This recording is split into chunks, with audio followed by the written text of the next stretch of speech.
Hello guys, and welcome to video 4 of Goose in a Hole. So let's have a look at the worksheets now and we'll go through some of the answers.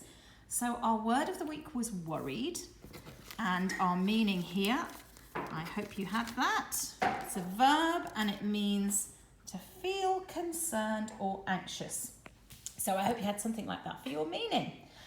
And then our synonym. Right, what am I going to put for my synonym? I think I'm going to use this word which you don't hear enough, and it's a great word to say, perturbed. So if I'm feeling worried, I could also say I'm feeling perturbed. And an antonym, I think I'm going to use the word reassured, because that sounds like I've been worried about something, but somebody has put my mind at rest, so I'm now reassured. So perturbed as a synonym and reassured as an antonym. And my sentence I have written here, Miss Justine was very worried when her puppy got sick. So she was very worried. So she was very concerned or perturbed when her puppy got sick. I hope you got some nice sentences there. Right, now the next section was all about plurals. So this was all explained here in these notes. And I wonder how you got on with this. Let's have a look at the answers. So we have our singulars here and we have the plurals there. So the singular of car, very easy. That was a very regular plural. You just add the S to make cars. I hope you all got that one. Now box, that was one that we had a special rule because it ends in an X.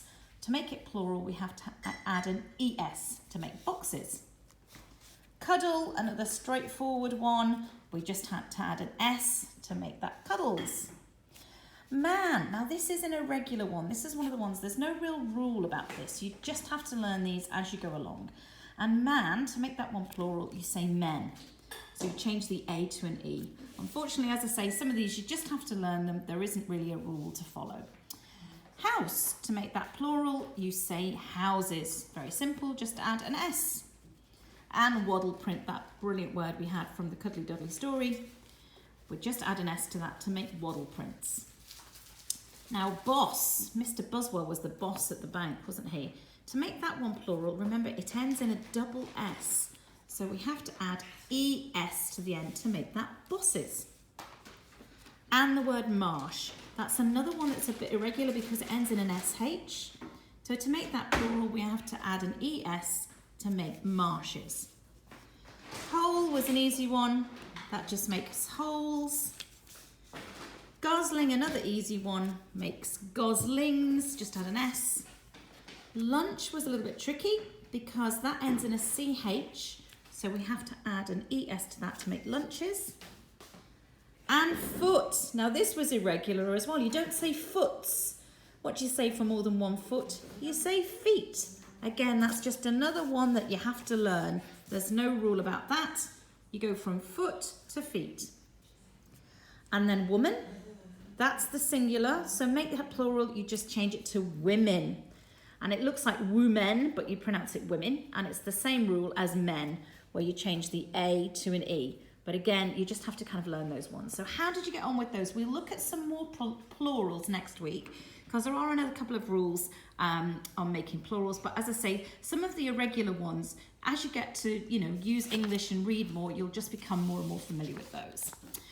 Okay, our punctuation. How do we get on with this? The first one night, Katerina suddenly woke up. Well, on this one, we needed a capital O for the one, because that's the beginning of a sentence. We need a capital K for Katerina, because that is a proper noun. And of course, we need a full stop at the end, so that was quite easy. Where's all the water? Now, this was a question that Katerina said. So in the book, it's in inverted commas because it was a quotation that she actually spoke. But technically, we don't need that on this sentence because it is just written on its own. It doesn't necessarily have to be speech. So let's have a look at this. We do need an apostrophe here because where, it's where's. It belongs to the word where. That's like a possessive of where. Oh no, sorry, it's not. It's missed out the letter I. I'm sorry about that. It's where is all the water. So actually, the real word would be where is. Sorry about that. And in when we're speaking, we don't necessarily say where is, we'll shorten it to where's. But where's isn't really a word, so we have to put an apostrophe there to indicate that the I is missing. So where's all the water? And that's a question, so we need a question mark. And as I say, actually in the story, this was said by Katerina, and there's inverted commas, quotation marks around, but I think that's okay. If you didn't put those in, because it's just a standalone sentence like this on a worksheet. Now this one isn't a standalone sentence because we have the whole phrase, please can we go and look for Katerina, said Millie. Now there is a lot going on, this is a tricky one, so let's see all the features that we needed to put in here. The please, we needed a capital P, and we needed the inverted comma here at the beginning to show that this is speech. Katerina, we needed a capital K, and it's a question, so we needed a question mark. Then we close the inverted speech marks there because that there is the phrase that Millie has said. And then we need said Millie, and obviously the Millie is a proper noun, so we need a capital M, and we need a full stop. So quite a lot going on in that one. I hope you've got all those. Now this was also speech, our last sentence, dive, dive, dive. This was also spoken.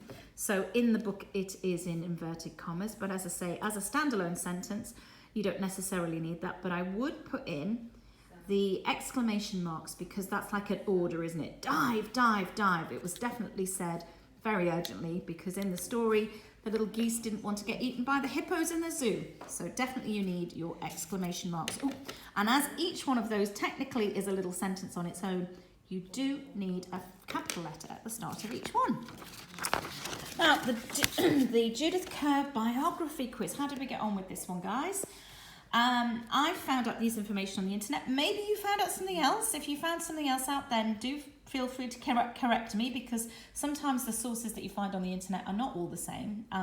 So maybe you have something a little bit different to me. Anyway, I found out that Judith Kerr was born in Berlin in Germany on the 14th of June 1923. And it said, what did Judith Kerr's parents, it's Carr, isn't it? What did Judith Kerr's parents do for a living? Now, her father was called Alfred Carr, and he was a famous drama critic. And he sort of said things against the government, which is one of the reasons that they had to leave Germany when they did. And Judith's mother, who was called Julia Wiseman, she was a pianist and a composer. So it says here, when Judith Kerr was 9 years old, her family escaped to Germany. Where did they go? Well, from what I read, they went to Switzerland and France, and they eventually settled in England in 1936. Which charity organisation did Judith Kerr work for during the Second World War? That was the Red Cross. She helped wounded soldiers. Which school in London did Judith receive a scholarship to attend? That was the Central School of Arts and Crafts in London. What was Judith's husband's name? Well, she married a guy called Nigel Neal, and I think he was a scriptwriter. He'd written some famous BBC scripts. And she had 2 children, Matthew and Tacey. Name 3 of Judith Kerr's books. Oh, well, this one was quite easy, I think. We had The Tiger Who Came to Tea, The Other Goose, When Willie Went to the Wedding. There was 3, but you could have had any of the Mog series, or you could have had... we did Twinkle's Arthur and Puss was another one that we've done by her, so you could have had any of those. And what honour did Judith Kerr received from the Queen in 2012? She received the OBE, which stands for the Order of the British Empire. Basically, it's an honour to say that she had done amazing things in the world of children's literature. And when did she die? That was the 22nd of May 2019. That was just last year. Okay, our story map. Now, I hope you put the characters here. The Goose in the Hole, the characters I would say would be Katerina the Goose, Charlie and the Goslings. And then definitely Millie Boswell and the Mayor. I would definitely have had all those in the characters. There were some other ones in the story like Mr. and Mrs. Patel and Miss Jones, but the main ones were Millie, the Mayor and the Geese. The setting, again, we're back in our little town with the pond and the shops and everything. So at the beginning of the story, we woke up and there was a problem because Katerina the Goose said in the night all the water had gone down the hole. In the middle, there's a lot of looking for different ways to get out of from under the ground. They end up in a fountain, they end up in the zoo. But in the end, they find their way to the mayor's bathroom and he takes them back to the pond where they filled in the hole and filled it up with water again. So I hope you got something along those lines for that one. Okay, our Venn diagram. How did you get on here, guys? I think these can be quite tricky to write on if you've got big handwriting, so I'm sorry about that, but this is the biggest I could manage to get it on this piece of paper. So let's have a look at some features that just apply to penguins. Well, they can't fly, and their colours are always black and white in colour. All penguins are black and white. They eat fish, squid and krill, so they're actually carnivores. They don't eat any vegetables, penguins. They just eat animals, fish and krill and other animals like that. And you only find them in nature in the southern hemisphere. So they're all the things that just apply to penguins. Now let's have a look at geese. Now geese can be black, white, grey or brown. They can be all sorts of different colours. So they're not the same as penguins in that respect because they can all look a bit different depending on their species. Now geese can fly. They're very beautiful in the air. They fly with such beautiful grace. So that's different from penguins because penguins cannot fly. Now they eat mainly grass geese, but they do sometimes eat insects and fish. So we'd actually call those omnivores. So that's how they differ from penguins. As we say, they're carnivores. And you can find geese all over the world, the northern and southern hemisphere. So unlike penguins, they're all over the world. So what do they have in common? Well, they're both birds, and we know they're birds because they have feathers and they lay eggs. They can both swim. And they can both walk on land. You may have had some other things there, but that was just to give you an idea of the types of things I was looking for. Okay, let's have a look at the word search now. I've done some of these for you so that we can see if you got them right.